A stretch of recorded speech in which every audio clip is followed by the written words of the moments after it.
हिंदू नववर्ष विक्रम संवत 2082 की चैत्र मास के प्रथम दिवस की पावन संध्या पर नगर पंचायत रुधौली के महादेव सिंह रोड पर में स्थित माष्टभुजी विजय भवानी देवी मंदिर पर छोटे छोटे बच्चों व बालिकाओं द्वारा रंगोली व दीपोत्सव का आयोजन किया गया, जहां पर दूर दूर से आए श्रद्धालुओं ने माता के दरबार में दीप जलाकर नववर्ष एवं चैत्र नवरात्र का भी स्वागत किया।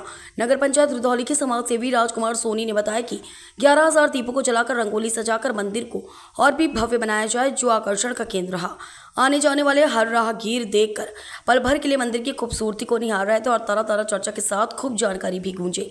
आपको बताते चले, विगत कई वर्षों से अपने उत्कृष्ट कार्यों को लेकर समाज सेवी राजकुमार सोनी ने तरह तरह के कार्यक्रम का आयोजन कर लोगों का ध्यान अपनी तरफ खींचा। ये कई हिंदू संगठनों से जुड़कर सनातन धर्म को बढ़ाने का भी कार्य कर रहे हैं। उन्होंने बताया कि क्षेत्र की जनता ने उन्हें किसी पद पर शोभित किया तो वह भगवामय शहर बनाने का काम करेंगे।